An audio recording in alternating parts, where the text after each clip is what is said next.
idiots on a podcast. Like, I don't know what I'm doing. Runs sucks. We don't know if any of that's true, but Bill. Oh, Jordan, don't give me this technically crap. Come on. Got personal this week. Lots of stuff happened. Just Chad Berger, Brian Dawson with USD. Yeah, you're wrong. You guys do it in a really professional manner, and it's awesome. Good evening. Happy holidays, Coyote Nation. Welcome in to episode 50 of the Howling Podcast. Episode 50. I don't know how, but we made it. 50th show tonight. Guys are all here. Chad Berger, Mark Wendt, yours truly. We're ready to go. For such a big occasion, we thought, let's have the big guy on. USD men's basketball big man, Mr. Cameron Fens, joins us momentarily.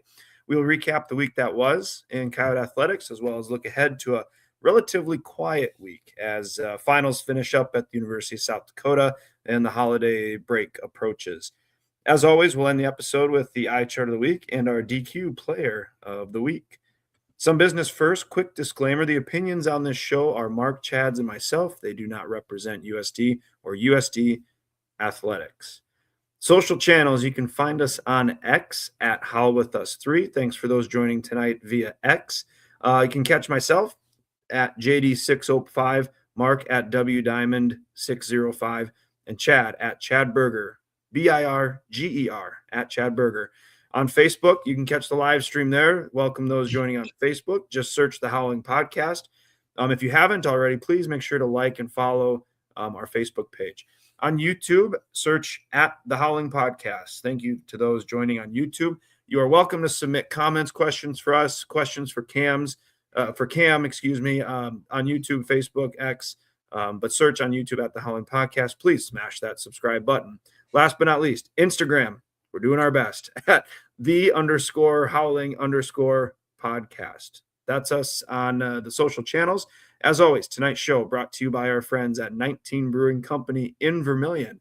So before we get going tonight, just a quick word from Katie at 19 Brewing Company. Looking for a place where good beer meets better company? Welcome to 19 Brewing Company, Vermilion's first craft brewery and home to Coyote Legacy Blonde Ale. Brought to you by 2 USD alumni, Coyote Legacy isn't just any beer. It's a chance to give back to student scholarships while enjoying a refreshing blonde ale. With 12 rotating taps, a flavor at your self-seltzer, and homemade root beer, we have something for every Coyote fan. 19 Brewing Company. Good beer, better company. With that, I welcome in Mark and Chad. Fellas, there's a balloon. I don't have a kazoo to blow into to make the cool noise, but 50, I think as the lyrics go, we started from the bottom. Now we're here. That's exactly where we are. Yeah. I mean, we've said it before on the show. If you want a good laugh, go watch our first episode. We were a few newbies trying it out, had some fun. we didn't know what we were doing. You guys, I mean, yeah, we didn't know how to prepare for a show or anything. So we're doing much better now. And we appreciate the feedback we got after that first episode. Absolutely. Much needed. Yes. We'll talk a little bit more about the 50 episodes. We'll have a chance here later on to recap all of that. But before we do that, let's talk about the week that was. Mark? Football quarterfinals, FCS playoffs, dropped one to Montana, 52-22. Football season's over. We'll get into that here in a little bit. Basketball went out to Bradley and lost a tight one, 65-62.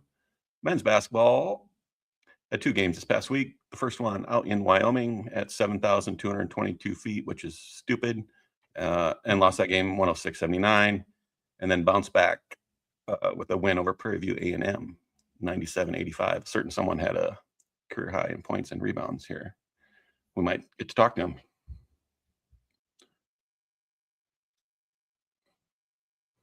All right, folks, we're going to welcome in new friend of the show. He is number 54 on the court, number 1 in your hearts. Let's bring in Mr. Cameron Fens. What up, fellas? Hey, Cam, welcome to the Howling Podcast. How's it going? Appreciate you guys having me. All right, Cam, I want to know, on the sheet here it lists 7 foot. Are you like Kevin Garnett where you're under your actual height, or are you actual 7 foot? Are you like 7'3"? No, I'm actual 7 on the dot. I won't claim higher, but not lower. Right Okay, on. I didn't know if you wanted to use that as an advantage or not. So, hey, but Cam, first serious question. Talk about your early days of basketball. You know, was basketball your number one sport option, you know, in high school? What other loves for sports did you have growing up?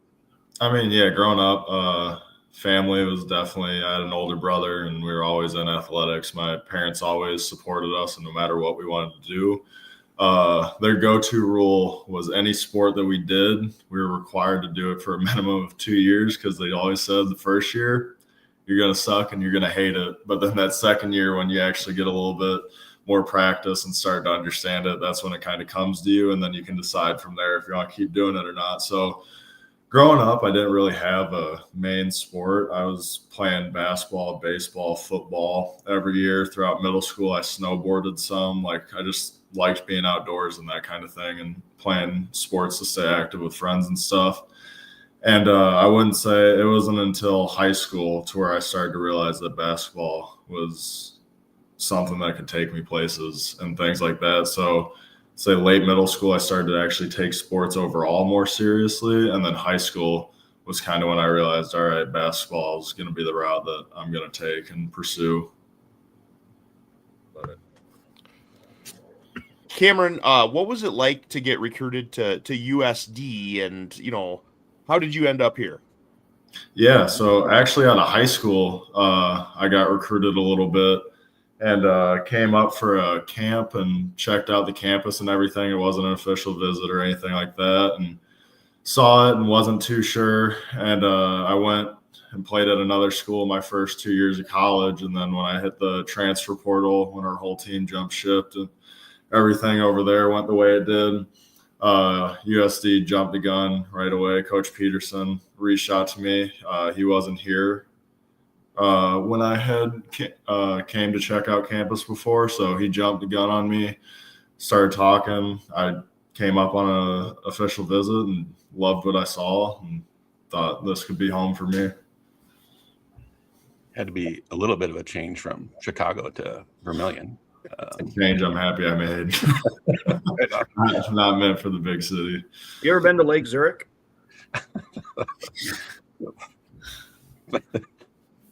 Don't listen to Jordan. Anyway, Cam, so you get here, I think you played, 14, 15 games and then got hurt. What was it like having to sit and watch, your first year here? Yeah, I mean, when I was at my old school, I didn't get the same chances I was given here to play and everything, with playing time and the trust that coaches have put into me. So that was my first year really getting a true starting role and getting the ball rolling and having a lot of confidence instilled in me by the program and all. And so that injury, it hurt. When I heard it, I was hoping it was something minor because I had heard it previously in the year really early on, but thought that it was just a strain or something with the ligament. And after I found out that it was broke and then proceeded to find out that I needed surgery, that one hurt a lot. And watching the games definitely gave me a new perspective on the game and gave me a different point of view of it. But it was hard watching it from the side, not being able to go out there and help the team. Hey, Cam, looking at the, as we're getting close to finishing up the non-con, what are some areas that both you as the team and then you individually that you're working on heading into Summit League play? I'd say big pieces for us as a whole right now. As for the team, statistic-wise, we just need to start limiting turnovers and improving our assist rates, or at least potential assists, because we struggle a little bit there and have so far. And we're getting better every day. It's just these little pieces we got to figure out and kind of put together and get everything working. And then individually, just staying consistent for the most part, working. It was my best year statistically by far. And I know it's not all that matters, but it's putting me in a good position, helping our team and putting us in a good position. So just staying consistent with what I'm doing and keep working on the glass and defense around the rim. Cam, I got a 2-part question, not really related to basketball. What's the best part of being really tall, and what's the worst part of being really tall? I'd say best part is just comes with a lot of advantages in life. Reaching the top shelf easy and things like that. And I don't know, it makes it easier in some ways, but then it's also a double-edged sword, because then the worst part is getting my head hit on doorways or things like that, getting a lot of attention sometimes if you don't want the attention. I've gotten used to it over the years, but if you don't have thicker skin or aren't used to it, it can get pretty annoying pretty quickly. So, I mean, I feel like everything about the height is a double-edged sword. What about, like, I was going to say, like, sleeping in hotel beds and stuff? Do you ever have issues with any of that stuff? The bed I sleep in currently, my feet hang off the end. So that's something I've just had to grow to get used to. I got to imagine certain areas are kind of like Buddy the Elf in Elf, where you're kind of like awkward in the shower. And the when bed. we went overseas, everything is not even close to my size. So I've been in hotel showers before where the shower head's shoulder height for me, and I'm having to duck like this to get under them. It's an experience. Cam, I'm going to irritate Jordan and Chad here, and I'm going to ask a question that's not on our list.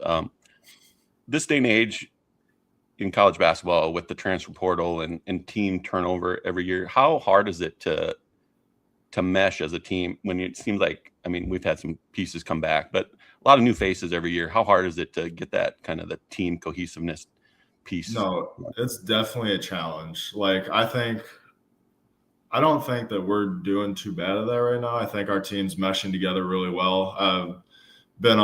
Last year, our team was insanely connected, even with all the new guys we have. I've never been closer with a full group of guys before, and just like friendship on and off the court. And this year, we're doing really good at that too. But I've heard from old teammates, other friends and stuff on different teams, and even experiences my freshman and sophomore year at my old school.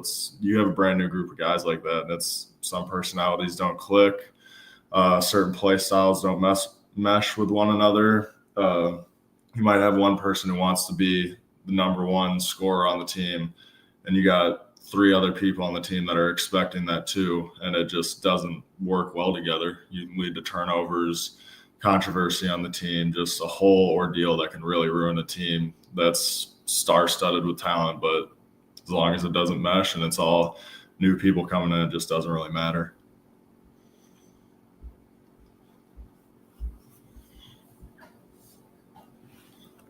Hey, Cam, favorite player that you watch, whether it was in college or at the pro level, favorite player you watched growing up, and, are there players that you try to emulate your game after? Ooh, that was a good one. See, I was a different kid. I wasn't super big into, like, I love playing sports and stuff, but I didn't have the patience to like follow it super strictly or anything like that. So I'd say like one big one that was really fun watching was in high school, watching Luka Garza at Iowa, because I was an Iowa fan growing up and everything, and watching him throughout college when he won his National Player of the Year and stuff. That was actually really fun to watch and see, especially being close to home for me and him being my same position and everything. So I'd say that for sure. And then emulate my game off of. I don't know if there's anybody I've strictly based it off of, but I've always said Shaquille O'Neal or something. I'm just trying to dunk the ball every chance I can get. You got great footwork, man. I mean, what do you got to put on, like about 120 more pounds to get to Shaq level? Most dominant big man to ever play. Yeah, I don't even know how much he weighed, but yeah, I'd have some work to do. I don't think Coach would appreciate that one too much. It'd be one too many trips to McDonald's down the street. Quick follow-up question. Michael Jordan or LeBron James? MJ, every day. My man. Yes, sir. I can't stand people with the LeBron. Oh, we have this debate last year, especially. Last year we had that debate probably twice a day in the locker room. It was bad. Oh, all right. Well, we're all Team MJ here. So Yeah. Okay. Good- Oh, good- the good comments are flooding in now. Look at that. Well, speaking of that, if you do have comments or questions for Cam and you want to ask those, if you're on Facebook, Twitter, or X, go ahead and pipe those into the comments, and we can maybe highlight some of those on the show. Cameron, you're a business administration major. What are your plans for after you're done with your basketball playing career? I mean, yeah, once I'm done with basketball, I really just intend on using my degree in the long run, hopefully to own or manage my own business. I've always had a passion for welding. I picked it up in high school because our school offered it. So I always said growing up, I was like, yeah, I want to go into blue collar trade the moment I'm done with basketball. But now getting my degree and everything on a scholarship because of basketball, it's blessed me with that opportunity. I do plan on trying to work for a company and find my way and kind of get my footing. And then from there, possibly starting up or managing a business that preferably would be around welding or blue collar, where I can be more hands-on and not kind of behind a desk all day. If I can ask a quick follow-up on that, is that okay? Yeah, go for it. Okay, so what's your favorite course that you've taken at USD, and how do you think it's prepared you to go into management or owning a business? Ooh, that's a good one. Favorite course so far? I can promise you it wasn't math classes I've taken so far. Not my favorite, that's for sure. But I think a really good one I took was ethics. Was an ethics class I had to take last year, second semester, and showed up to class every day, and it was a smaller class, and I got to kind of get closer with my professor, and he was awesome, and it made the class really enjoyable the way he taught. It wasn't super heavy with homework, and I was crushing weight and constant pressure to get stuff done, but it was enough to keep you engaged. And some of the things, like some of the examples we learned about and codes of ethics and things like that, were awesome and really enjoyable to learn, and some crazy stories, stuff like that. And how it prepared me for how I'm going to use my degree is, I mean, ethics, anything in management or business like that, you're going to have human resources, HR, and you're going to have to abide by rules and things like that. And you have to have a good ethics within a company to succeed or move up or anything like that. If you don't, then it's kind of failure from there. So two things came up there since I last got the chance to speak. I saw a job posting one time for underwater welding, and the pay rate for that was Insane. Unbelievable. I wish I knew how to do that. Yeah. No, I said when I first got the passion for welding, I thought about it because I also, growing up, we did a couple of vacations where I loved scuba diving and tried it. And I just naturally fell in love with it. My mom would always mess with me and be like, you got to do underwater welding, just combine both of them. And they make some good money. But once I learned more about the trade, I don't think I want to do that no more. There's some interesting places. Yeah, everyone thinks clear ocean water or something until you hear horror stories from people that do it of being down the Mississippi River on a dam and you see a catfish that's like 3 times your size. Right. I'm gonna swing it back to basketball, and it's also not on the question list. Sorry, guys. We've never cut the nets at Sioux Falls here at USD. You touched on it a little bit. What do you like about this team that maybe gives us a chance to be the first to do that? I mean, last year we were a really solid team, and I was really happy with how we performed.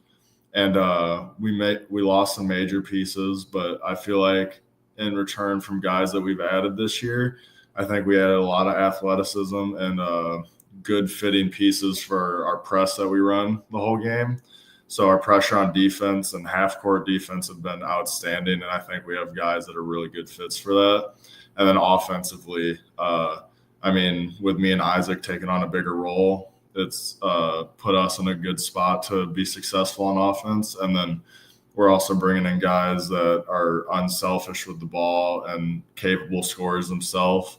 You see some of the freshmen we have, Jordan Crawford on our team. Those guys, one game can be assist heavy and they're not doing much on the stat sheet, but they're helping the rest of the team.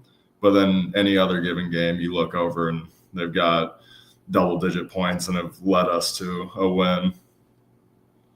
And you're right, Cam, because and Mark and Chad and I have talked about this too, and we talked about it last year. Like a lot of transfers in, a lot of new guys. That takes time, and you guys have fought through some adversity already this year. In certain games, like free throw percentage might not be where you want it, but then the next game it's amazing. Half court defense isn't where you want it one game, but the next game it's really good.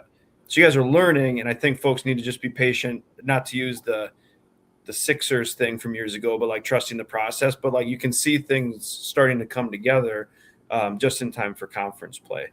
Last one for me, Cam. If you could perform a sport at the highest level other than basketball, what would it be? Like, or an activity? Like, are you a master chess? Are you great at chess? I want you on my volleyball team. Rec volleyball team, that's for sure. What other sport or activity would you play at the highest level? Ooh, think I could play at the highest level? Yeah. I'd say like the two closest sport-wise, like that you think of, I feel like baseball. Growing up was started getting a little better at baseball and had to hang the cleats up because Iowa's high school baseball season takes place during AAU with basketball, and I knew basketball was probably a better route for me, so I kind of hung those up. So baseball is one that I miss and think. Got big into golf this summer and started golfing a lot more here at the course in Vermilion. And then maybe trap shooting. I'm a good shot.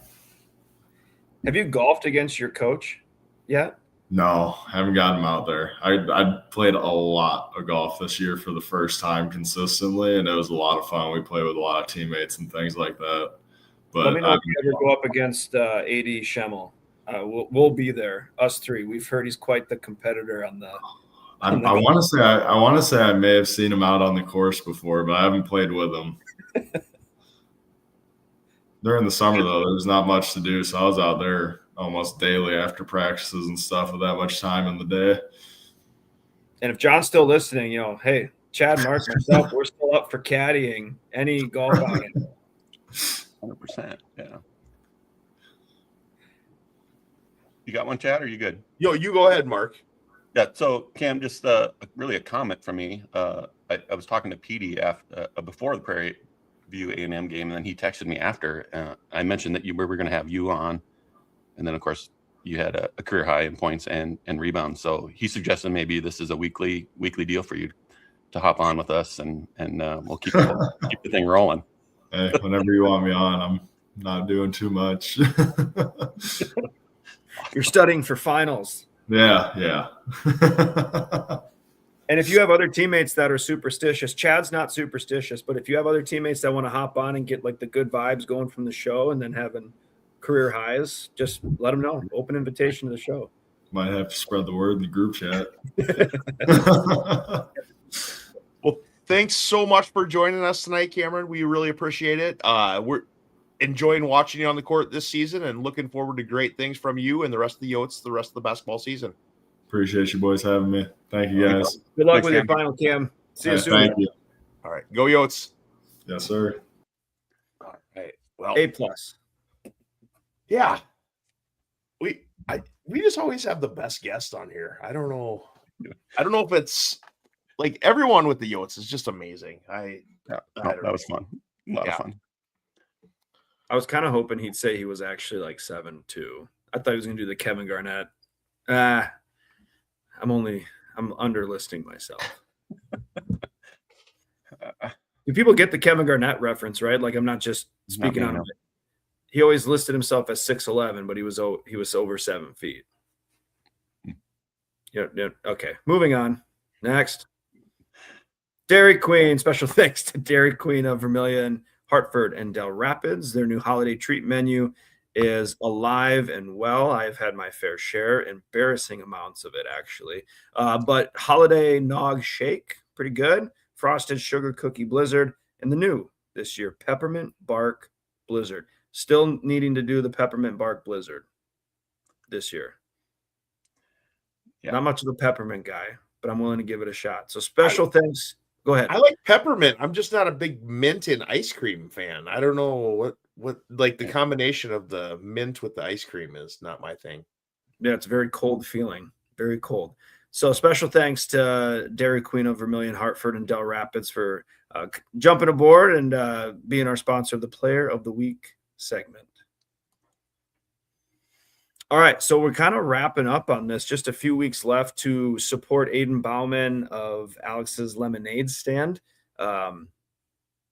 If you're watching on the computer, take out your phone, scan that QR code. Free will donation gets you a free DQ gift card from us, courtesy of Dairy Queen, Vermilion, Hartford, Del Rapids. Could be $5. Just donate $5, $10, $20. Doesn't matter. Free will donation, and we'll make sure to get your DQ gift card to you. But if you could help us out under your donor nickname, either put your full name, or if you've got X, put your X handle too, so we can send you a message and figure out how to get that DQ gift card to you. If you want, in the note, put Dairy Queen, just so we know that your donation, you're doing it as a free will, and you're looking to get that DQ gift card. So once again, just a few weeks left. I believe the deadline is right before the national championship game, that first week of January. So scan the QR code, make a donation. Aiden is crushing it. I mean, the whole challenge, I guess you could say, is crushing it, raising over, what was it? Do you guys know? It's $138,000 or something like that. Something like that. Yeah, Absolutely. 1.2 million. We're not sure, but yeah, a lot of money. Right? A lot of money. Aiden is crushing it in first, but hey, a few weeks left. So anyways, special thanks to DQ for partnering with us on that as well. All right. News and notes. News and notes. RJ Stewart named freshman All-American by FCS Football Central. Well-deserved for him. We mentioned his name almost weekly. Friend of the show, Cameron Fens and Lauren Medic, future friend of the show, named AVCA all-region teams. Well-deserved, and they left out a couple, in my humble opinion. What's AVCA stand for, Mark? Something Volleyball Coaches Association, American Volleyball Coaches Association. That'd be my guess. Good enough. We'll roll with that. Just say it with confidence. Everyone will believe you. Exactly. Soccer news. Campbell Fisher, Brooke Conway, friend of the show, Taylor Mulligan, and Molly Van Metren, named to all academic conference team. All of them had 4.0. Some slacker, I think it was Molly, had 3.96. So shout out to all of them. Well deserved. And we were super excited to see the softball schedule was announced here this past week. That's available at goyotes.com. I went through it 2 or 3 times, guys. I don't see a loss there. So I'm really excited for softball. Can't wait. Whatever they're in the preseason poll, we're going to have them higher, right? Correct. Yep. We'll have some players on and get Coach Wags and Coach Pibb back on. Really, really excited for softball season. Travis Tice, Jordan, worked out for your Minnesota Vikings. No word on if he signed, but definitely getting looks, and he certainly deserves them. Yep. More friend of the show news. Marcus Destin released some new music. If you follow him on Instagram, you probably saw that. If you don't, you should follow him on Instagram and help support Marcus. If it's not your flavor of music, at least give it a like and a retweet and help spread that. Marcus is a great dude. We're big fans. And as Jordan mentioned, thanks to our studio audience for joining us tonight. Yes. We don't pay them very well, but Dairy Queen gift cards, as Jordan mentioned, they're available. Come find one of us. We have them. Make a donation, and we'll hook you up. All right, we segment. Yes. Okay, we're going to start with football at Montana, part of the FCS quarterfinals on Saturday. Yotes went to the Washington Grizzly Stadium, also known as the Mecca, I suppose. Raucous atmosphere in front of 22,725. Is it Montanians? Grizz fans. Beautiful weather for a December game. 49, sunny. Just a rough first half. I don't know how to start it other than just saying it was a rough start to the game. Yeah, that before you sat down and had your first sip of beverage, it was 10-0. Felt like, and then obviously it was an uphill battle from there. But yeah, not a great start, and we're fighting it the whole way. So, And a lot of the pundits talked about, if USD gets down, do they have the firepower to keep up? And we were like, Southern Illinois, yes, but obviously Montana is not Southern Illinois, or vice versa. So 24-7 down at the half. Yotes made it interesting in the fourth quarter, getting it down to 2 possessions, 38-22, I believe, with 3 minutes and change, or maybe 4 minutes and change left. But then Montana put the couple kill shots in there, and final score of 52-22. Montana is a freight train that doesn't seem like could be stopped in these playoffs. They play Montana State in their rivalry game, Brawl of the Wild, on Saturday as well. So thought it was good exposure for the university. Once again on ABC, win or lose, still getting the logo out there, still telling the stories. But yeah, that first half was just killer. Wish we could have gotten Lorenzo more involved, but that's a testament to Montana too. Like their defense, pass defense statistically wasn't the best, but I chatted with you guys. The stats, it's kind of like at this point, you just got to throw them out because, the beginning of the season gets weighted in that. And Montana just looked, I don't know, on another level in this game. yeah, as favorable as the draw was the first 2 rounds, the final ask here, the road through Montana State was probably, we're probably on the wrong side of the bracket if we were hoping to get to Nashville. But overall, I mean, I mentioned it on Twitter, shout out to Aiden Bauman. He did not have to come back, and he did us proud, along with all the other seniors that stuck around and saw this thing through. I couldn't be more proud of each and every one of them. Obviously it was an up and down year. There was points in September and early October maybe that we were wondering when the off season was and when we could start thinking about next year. But they certainly fought through a ton of adversity, and we were in the conversation there at the end. And like I say, I couldn't be more proud of each and every one of them. It was a fun ride. Yep, I'll echo that, Mark. I tweeted it out as well. Your loyalty to those seniors and those that came back. You're a part of USD legacy and lore now. Aiden probably not buying a beer or a drink anytime he's in the state of South Dakota and someone sees him wearing USD gear. Same thing with the other seniors too. And for guys that aren't seniors, like I also mentioned too, make the best decision for you, but we would love to have you so you guys can continue that legacy. Some stats here, Mark, on offense. Aiden, 15 of 32, 231, 2 tutties, and an interception. LJ, 15 carries, 77 yards, and a touchdown. Jack Martins, 3 catches. Jack had a great game. 3 catches, 93 yards, and a touchdown. And then Tyson Bowes, 3 catches, 48 yards, and a touchdown. Thoughts, comments on the offense, guys? I mean, it was a struggle for most of the game, really. We struggled to sustain drives, especially in that first half. We did get that late touchdown, and you thought like maybe that was a little momentum going into the second half, and kind of hope that we were gonna, and we did. I mean, we, like you mentioned, we did have it down to 2 scores, and we're trying to make a game of it. And in my mind, it's like, wow, this is gonna be a great comeback when it happens. I can't wait for it to happen. Unfortunately, like you say, Montana, they're good. And they've lost only 1 game all year for a reason. They're really good, and especially at home in front of 22,000 screaming fans. It was just more than we could overcome on this particular Saturday. Yeah, LJ's fumble, as rare as it is for that. I mean, that was the first turnover since, what did the stats say, October 1st or something like that? Yep.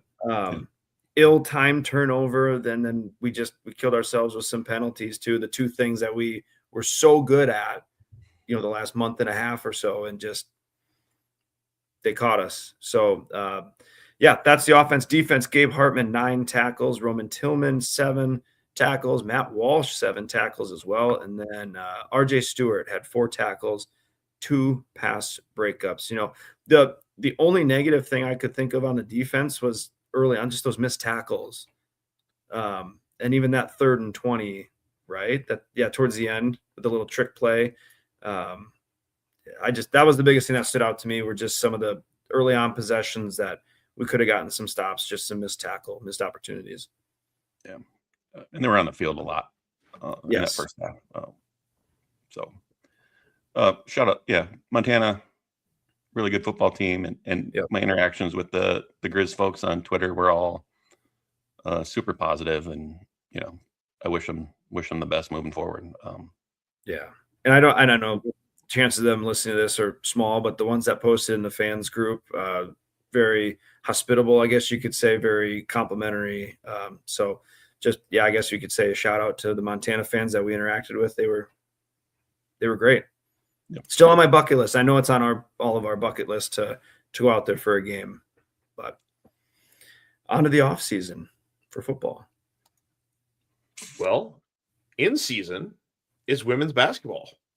And women's basketball went to Bradley this past week and ended up with a rough third quarter, which ended up costing the Yotes the game. This one ended up 65-62, as Mark mentioned earlier. It was an 11 a.m. tip-off during the week. We mentioned that on last week's show, but you can see the first quarter was a little bit slow start offensively for both teams, 8-5 in this one. Bradley did come back in that second quarter and kind of even things out at halftime. I believe it was a tie score there, 22-22. But then that third quarter, Bradley came out and put up 27 to the Yotes 16 to get a substantial lead. And the Yotes had a great fourth quarter, but weren't able to make the comeback. I think Angie had the ball in her hands at the end, and we had 2 shots. We were down 1 with the ball, threw it away, and then we had a foul, and then we had the ball with a chance to tie, and we got a shot. It was very difficult. So was Carter Woodell on the call? I thought he was going to go 3 for 3 with buzzer beater magic again. Yeah. This was a terribly officiated game, as we'll see in the next slide here. And you know how I know that is because Coach Carrie Amy, friend of the show, got a technical foul called against her during this in the second half. That's how I know it was terribly officiated, because she doesn't get technical fouls. She told us that herself. So they didn't list the officials there. I would name them. But for the game, Yotes shot 42%. Not a great three-pointing shooting, 3-11, and got to the line 17 times. I think that's the difference in the game to me. Look at that. Bradley gets to the line 35 times to our 17. Bradley went 24 of 35 from the line. We went 14 of 17. That's jeepers creepers. Yeah. Was it that bad? I didn't catch the first half. Inconsistent, I should say. Was it inconsistent calls? I mean, some of the calls I saw in the first half or the second half were just like when Amy got the technical foul, I was on my feet and clapping. Like, she needed to get that and let them know that we were on the wrong end of this deal. So the comments expressed here are solely ours, not that Better. You can't find us. The referees sucked.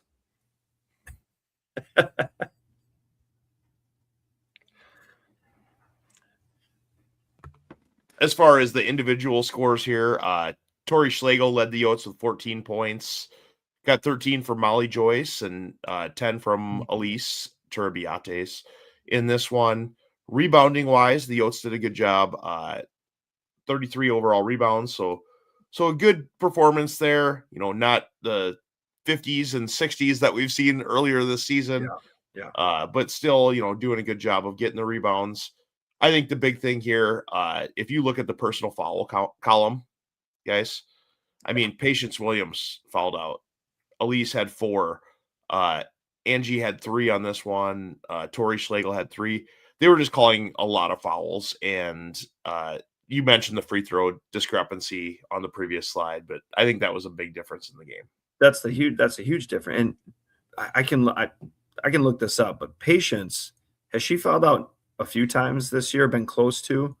Yeah. I mean, this is at least 2 or 3 games in a row here where our 5 spot has been in foul trouble with Patience and Elise and Jenna, even though she's not a 5, she would be, guard and post type players. So, it's been we've got a lot of foul calls, and Coach Amy mentioned it post game. I don't know if it was at Bradley or the previous game, where she says if we could figure out how to guard without fouling, we're an elite defensive team. Yeah.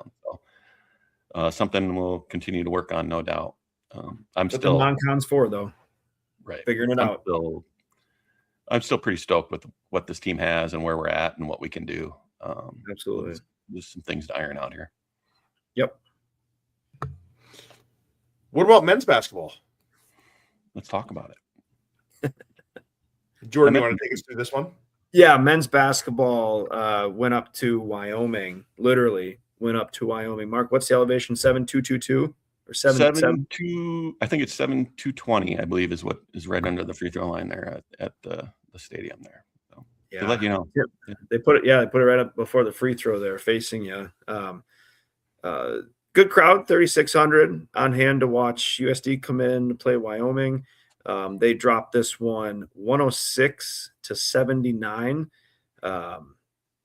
Guys, I was able to watch some of this. I didn't have the audio on. Like I said, I had some personal stuff, but I was able to watch without sound. But thoughts on how this game went overall? I mean, the story of this game really, to me, was Wyoming hasn't missed a shot yet. It just felt like, we were playing well enough offensively, and we'll see it here in the next couple of slides. Like their percentages were pretty good, from the field and from 3, and we got to the line at more than they did. The problem is that Wyoming just refused to miss a shot, and it was hard to win a game that way. Yeah, I thought for sure, my friend Kelly Pfeiffer was officiating this one. I was like, oh, we got it. We got it. But, Kelly was not at all involved in the game. You can see here the field goal percentages for each team. The Yotes shot overall pretty well, 43.4%, 42.1% from three-point land. But look, I mean, Wyoming shot 59.38% in the first half. And I think in our group chat, I think if I remember, Mark said oh, they'll never shoot that well in the second half. No, they shot better in the second half. Yeah. So for folks listening, first half, Wyoming goes 19 of 32, second half, 21 of 32. Yeah. And it didn't feel like they missed that many shots when you're watching it. It just felt like everything was going in, everything. And there's a lot, 9 of 19, and at 3-point for Wyoming, we were 8 of 19. A lot of inside shots. So inside the arc, they couldn't miss. Yeah. And they were beating us down. When we put the press on, they beat us down the floor a couple times and we're shooting layups. But yeah, overall, it was just, you were just hoping for Wyoming to miss a shot, and they just very rarely did. Some of the individual stats here. Ice led the team with 22 points. Uzziah Bunton had 17, and Jesse McIntosh had 15 for the Yotes in this one. Rebounding wise, a lot of different Yotes kind of getting involved with the rebounding, but overall it was a struggle for the Yotes in this one. Did some good things offensively, but defense and rebounding weren't necessarily there. And with Wyoming shooting the lights out like they did, Yotes ended up on the short end of this one. And we Cam talked about. Oh, go ahead, Mark. Sorry, Cam mentioned it too. Something they're working on. Assist to turnover ratio was not ideal in this game either. 14 turnovers, 6 assists.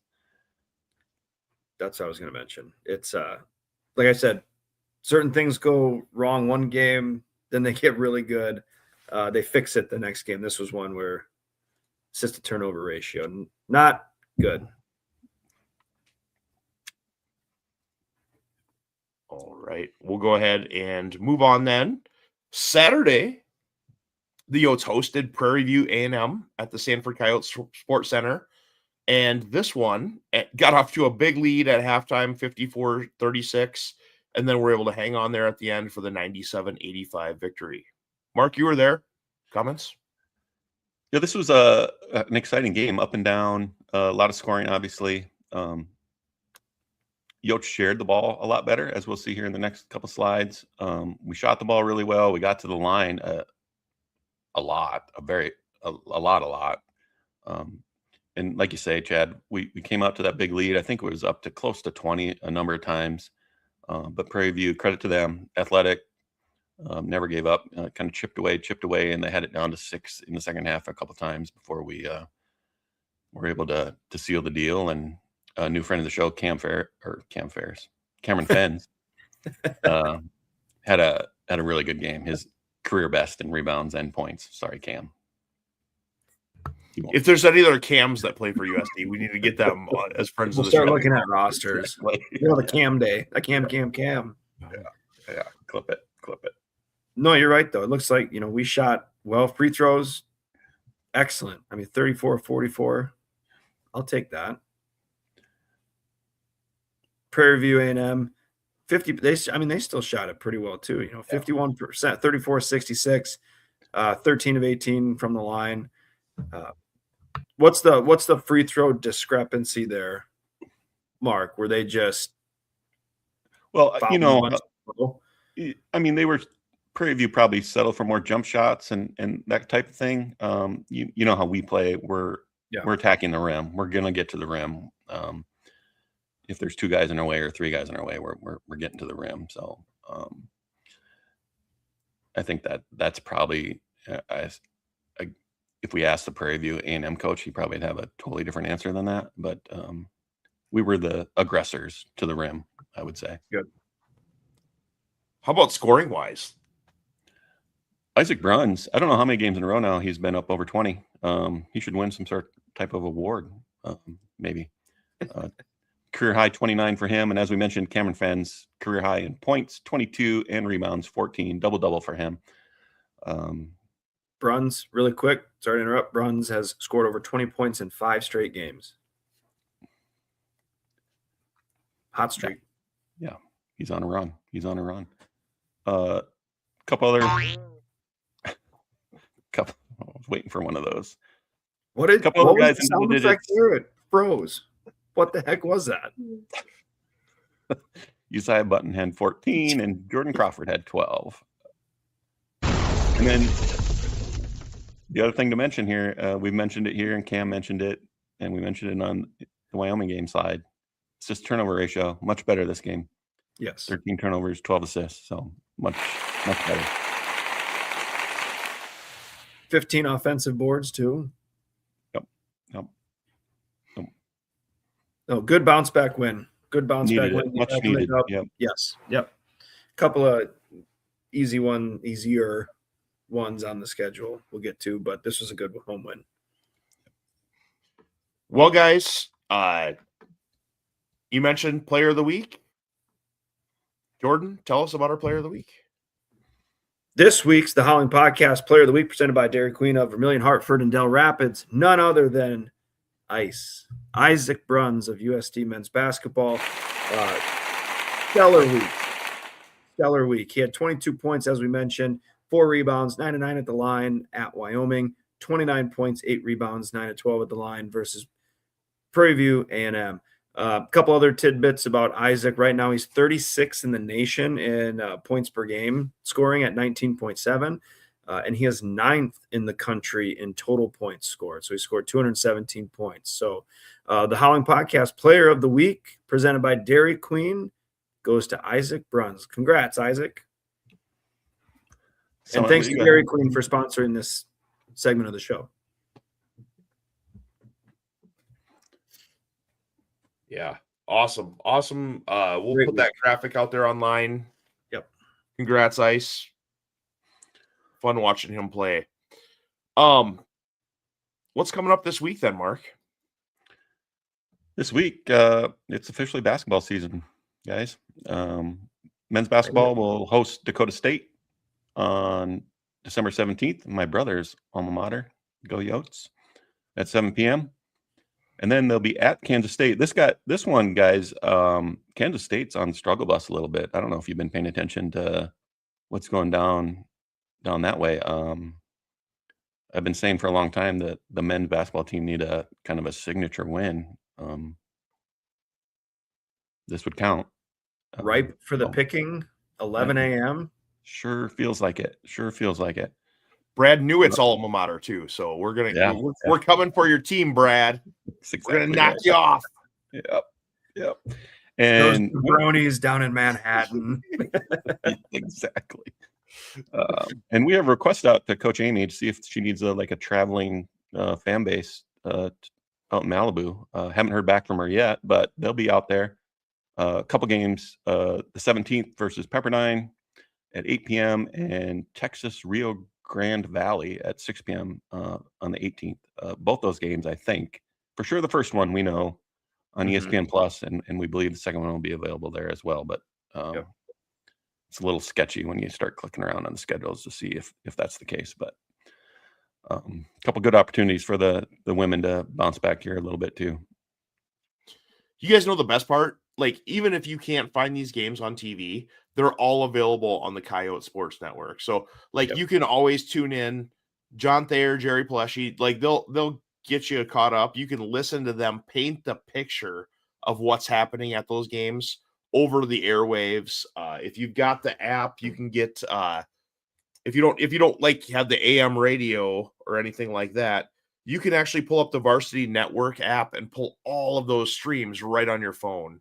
So kind of a cool. And it alerts you too. It sends a notification as soon as the pregame starts. And as everyone listening to the show knows, we're very lucky to have John and Jerry and others that put in a lot of work, put in a lot of good work. And and if you miss it, the teams will post in their social posts of the game day. They get the little radio box emoji. If you're at work or something, just click that and it'll take you to the audio stream. I did text Jerry P and ask him if he wanted me to go be an analyst for any of those games in Malibu, but he said that there wasn't a budget for that. So unfortunately I got left out. Do we have a budget for that? Next year. Yeah, next year. Well, guys, it's our 50th episode. Do you guys have any memories that you want to share from the first 49 or even from this episode as well? I think the thing that stands out to me is obviously the big sports, football, basketball, volleyball around here is a big deal. But I think the thing that stands out to me, or I'm most proud of, is when we highlighted some of the lesser sports. Like Coach Piv was a fantastic interview and one of our favorite people of all time. And the student athlete interviews we did with Brooke and Grace Larkins, and the next week's show, another great one. So I just really enjoy the interviews we've got to do with some of the people that maybe a lot of people don't know or pay attention to, and find out that they're fantastic human beings and easy to cheer for. I'd echo that.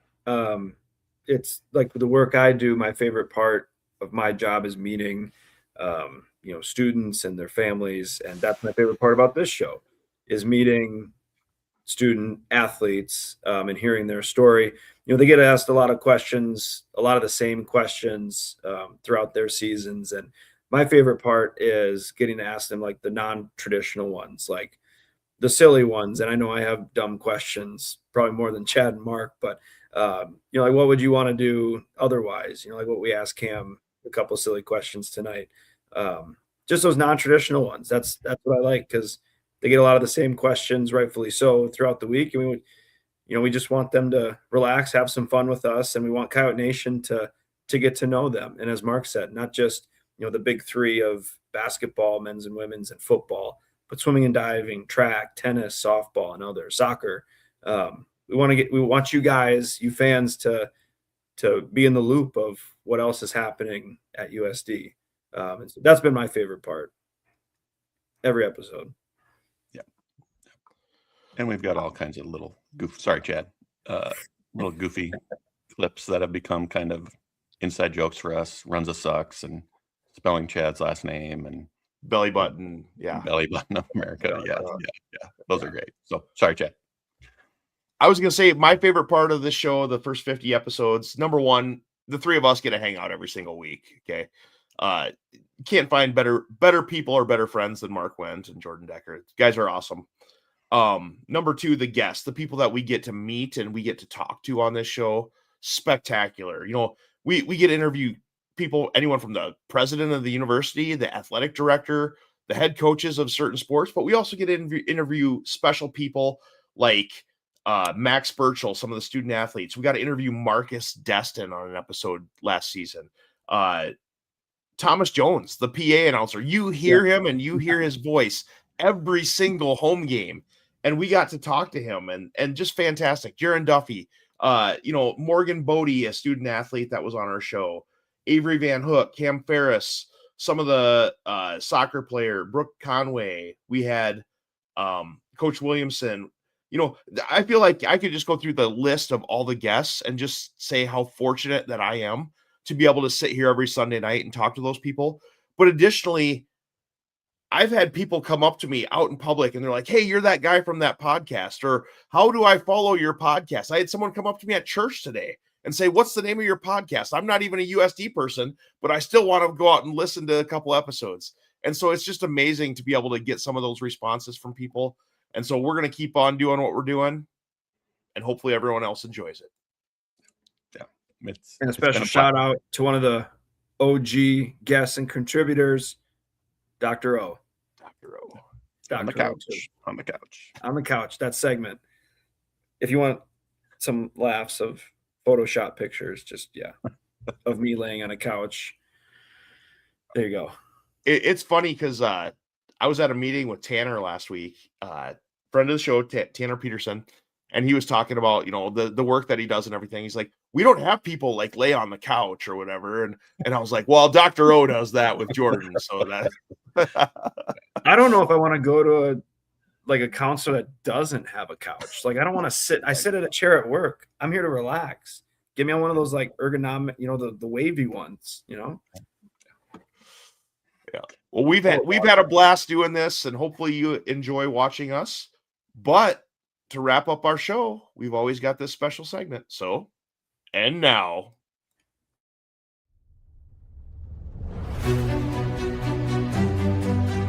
And that's just what they wanted to do there. And all things considered, again, you see the iChart cardboard cutout. How appropriate. Through the review, the iChart made its way to the video board. It really injected some energy.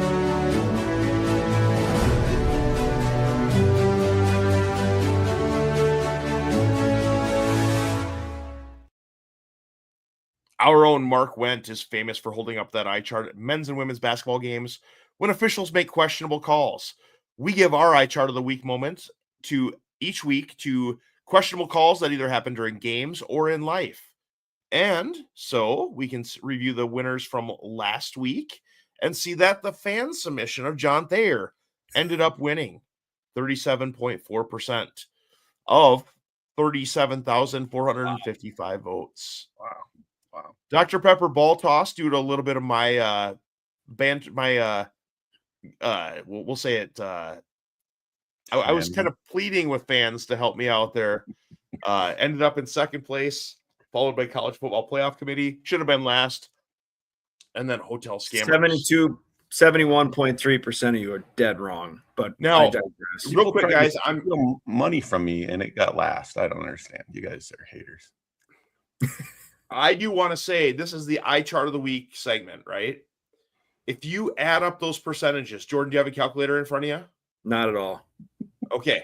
I'll go ahead and add up these percentages. If I take 16.5 plus 18.7 plus 27.5 plus 37.4, I get 100.1%.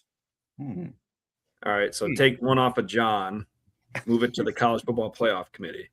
No, you can't move it. Otherwise, you're still above 100%. But Twitter I just want the record to show I did not beg. I did not have to retweet and beg directly. I might have sarcastically. Interesting. Well, Nicole said no. So sorry, John. I didn't mean it.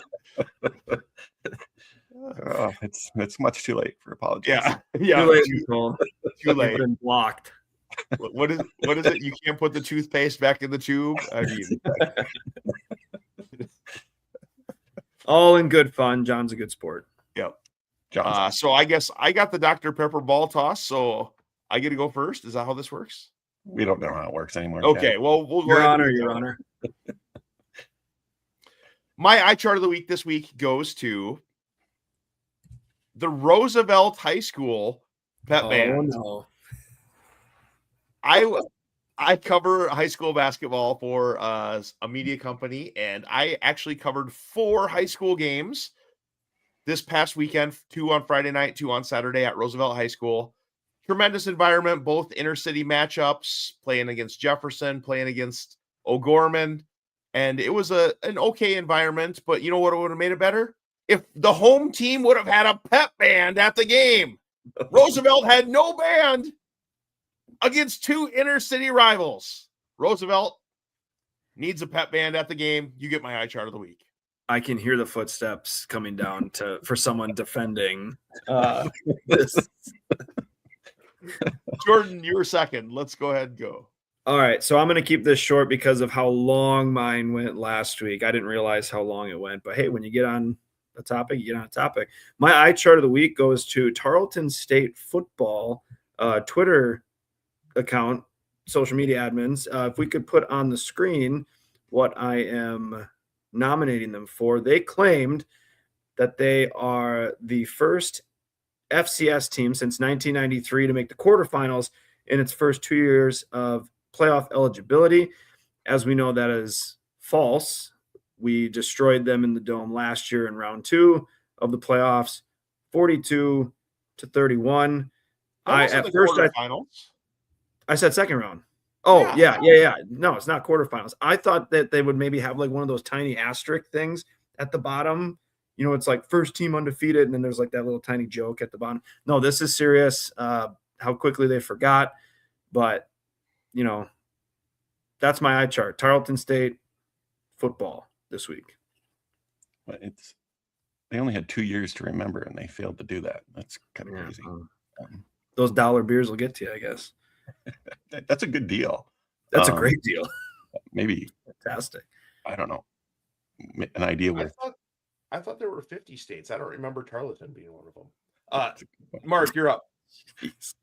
So my eye chart of the week is going to go to, and this is kind of an evergreen one. Watching the game at Montana reminded me of this. And if you watch the game and you listen to the game, the noise made when we were on offense on not only third down, but first down, second down, and third down was intense. And none of those fans were in their seats the entire game. Shout out to Montana. What a great fan base.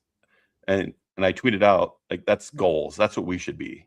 Obviously, we're never going to get 22,000 in the Dome because we wouldn't fit.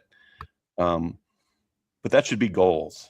So when I'm at a game and I stand up and I'm cheering, whether it's in the SCSC or the Dakota Dome, and someone behind me says, "Would you sit down?"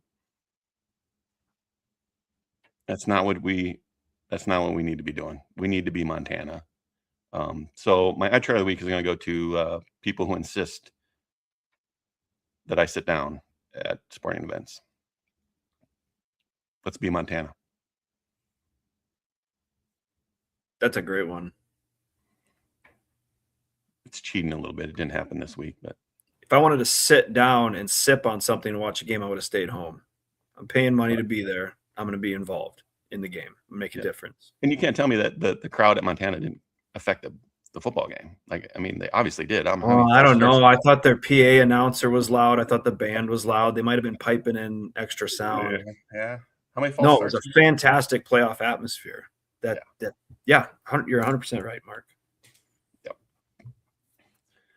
Well, Jordan, go ahead and take us through the next couple slides here.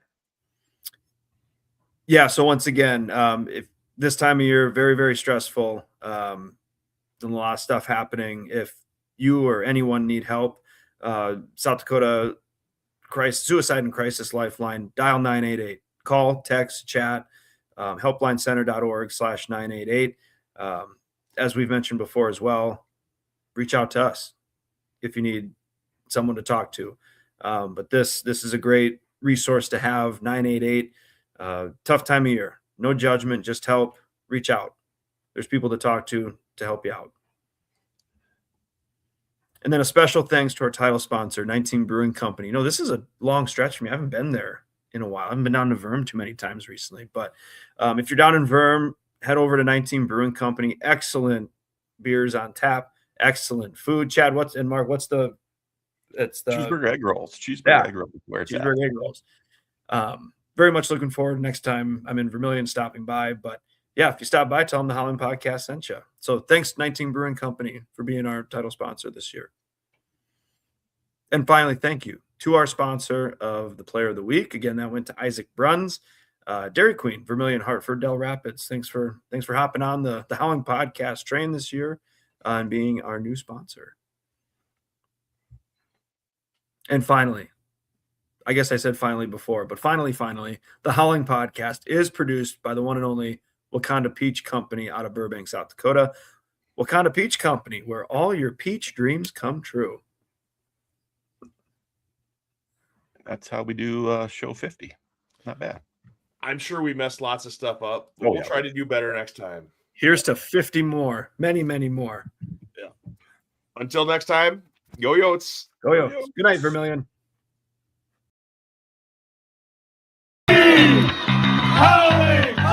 Let's go!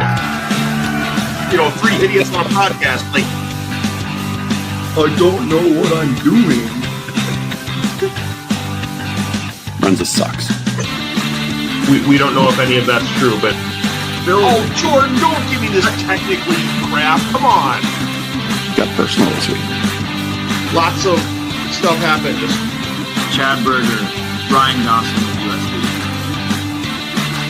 Yeah, you're wrong. You guys do it in a really professional manner, and it's awesome.